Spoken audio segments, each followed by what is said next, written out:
Hello student, आप सभी का 11th फिजिक्स क्लास में स्वागत है। आज हम पढ़ेंगे अध्याय 6। पाठ का नाम है कार्य, ऊर्जा और शक्ति। कार्य पहले पढ़ चुके हैं, आज हम पढ़ेंगे ऊर्जा के बारे में। तो ऊर्जा जिसे अंग्रेजी में कहते हैं एनर्जी, और एनर्जी शब्द को हम सब जानते हैं। कई बार हम कहते हैं काम करने की तुम्हारे पास एनर्जी है कि नहीं। तो चलिए पहले पढ़ते हैं परिभाषा। किसी वस्तु के कार्य करने की कुल क्षमता को उसकी ऊर्जा कहते हैं। किसी भी वस्तु की जो कार्य करने की कुल क्षमता होती है उसके कहते हैं ऊर्जा। ऊर्जा के मात्रक।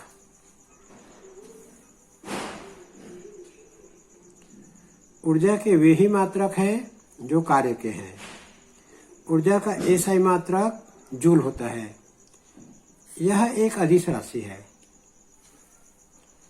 अब देखेंगे विमी सूत्र mL2T-2 जो कार्य के हैं वही मात्रक ऊर्जा के हैं। ऊर्जा अनेक प्रकार का होता है। यांत्रिक ऊर्जा, ऊष्मीय ऊर्जा, रासायनिक ऊर्जा, विद्युत ऊर्जा, प्रकाश ऊर्जा। आज हम यहाँ पढ़ेंगे 11वीं क्लास में यांत्रिक ऊर्जा के बारे में। चलिए पढ़ते हैं यांत्रिक ऊर्जा के बारे में। किसी वस्तु द्वारा उसकी गति, स्थिति या विन्यास के कारण प्राप्त की गई या छोड़ी गई ऊर्जा को उसकी यांत्रिक ऊर्जा कहते हैं। किसी वस्तु में उसकी गति के कारण जो ऊर्जा होती है उसको गतिज ऊर्जा कहते हैं। किसी वस्तु में उसकी स्थिति के कारण जो ऊर्जा होती है उसे स्थितिज ऊर्जा कहते हैं। विन्यास का मतलब होता है रचना। वस्तु के रचना के कारण भी वस्तु में ऊर्जा होती है। तो यांत्रिक ऊर्जा का परिभाषा है किसी वस्तु द्वारा उसकी गति, स्थिति या विन्यास के कारण प्राप्त की गई या छोड़ी गई ऊर्जा को उसकी यांत्रिक ऊर्जा कहते हैं। यांत्रिक ऊर्जा दो प्रकार की होती है। पहला गतिज ऊर्जा, दूसरा स्थितिज ऊर्जा। आज हम पढ़ेंगे गतिज ऊर्जा, काइनेटिक एनर्जी। सबसे हम पढ़ेंगे पहले इसकी परिभाषा। किसी वस्तु में उसकी गति के कारण, किसी वस्तु में उसकी गति के कारण जो ऊर्जा होती है, किसी वस्तु में उसकी गति के कारण जो ऊर्जा होती है उसकी गतिज ऊर्जा कहते हैं। गति के कारण जो ऊर्जा होती है उसे गतिज ऊर्जा कहते हैं। अब इसका व्यंजक जो है 3 अंक के प्रश्न में बार बार आता है। तो चलिए इसके व्यंजक को हम निकालते हैं। व्यंजक माना m द्रव्यमान की एक वस्तु वेग v से गतिमान है। उस पर एक बल F लगाया जाता है जिससे उसमें मंदन A उत्पन्न हो जाता है। किसी गतिमान वस्तु पर हम बल लगाएंगे तो मंदन मतलब गाड़ी धीमी हो जाएगी। जब वस्तु में मंदन A उत्पन्न हो जाता है और वस्तु S दूरी तय करके रुक जाती है, तब गति के द्वितीय नियम से हमने माना है कि वस्तु जो है v वेग से गतिमान है। वस्तु का द्रव्यमान है m, उस पर बल लगाया जाता है F। वस्तु में उत्पन्न हो जाता है मंदन। त्वरण का उल्टा, गति धीमा होना को मंदन कहते हैं। तो गति के द्वितीय नियम से जानते हैं F बराबर ma होता है। F बराबर ma। यहाँ पर त्वरण जो है मंदन होता है, तो यहाँ लिखेंगे a बराबर माइनस a मंदन।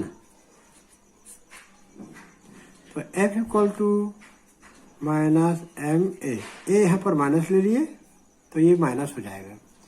अब यहाँ से हम a का मान निकालेंगे तो a बराबर माइनस f बटे m। यदि इसको हल करेंगे तो एक साइड में माइनस लगेगा।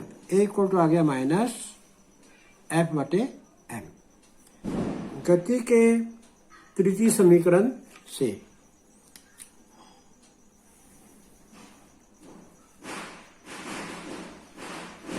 गति के तृतीय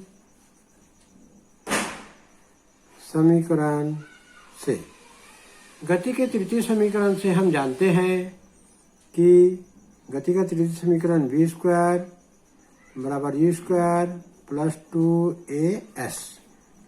v अंतिम वेग है, u प्रारंभिक वेग है, a त्वरण है, s दूरी।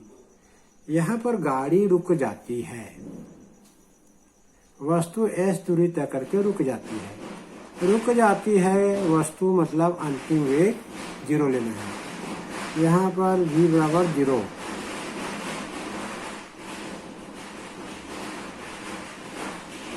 अंतिम वेग 0 लेना है और प्रारंभिक वेग को u लेना है।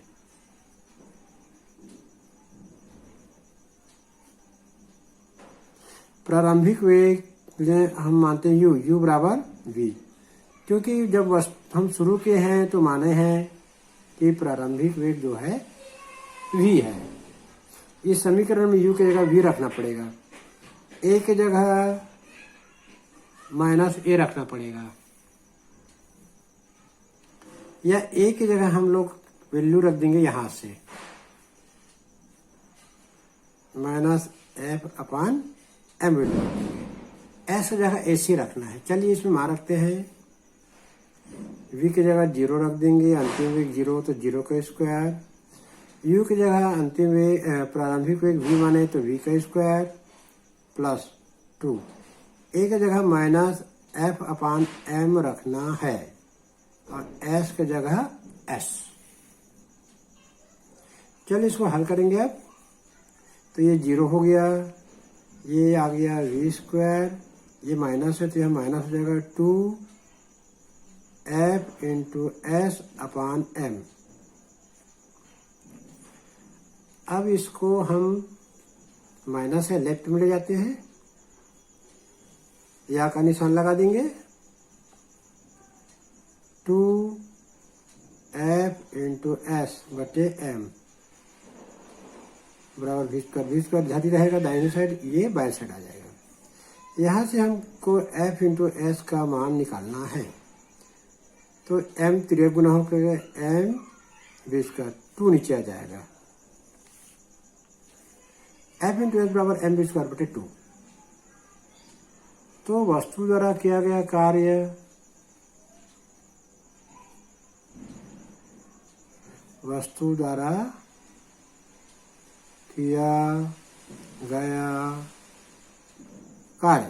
कार्य होता है बल गुणित विस्थापन बराबर m स्क्वायर बटे 2। यही से आ गया m इंटू एस बराबर m स्क्वायर बटे 2। इसको ठीक ढंग से लिखेंगे, थोड़ा एडजस्ट करके तो ऐसा लिख सकते हैं 1 बटे 2 mv स्क्वायर। ये हो गया किया गया कार्य f इंटू एस के इक्वल। तो गतिज ऊर्जा के परिभाषा से, गतिज ऊर्जा की परिभाषा से यहां लिखेंगे, किसी वस्तु में उसकी गति के कारण निहित ऊर्जा को गतिज ऊर्जा कहते हैं। तो ये गति के कारण वस्तु ने कार्य किया, वस्तु में गति था तब वस्तु ने कार्य किया, तो कार्य बराबर ऊर्जा। तो यहां लिखेंगे गतिज ऊर्जा बराबर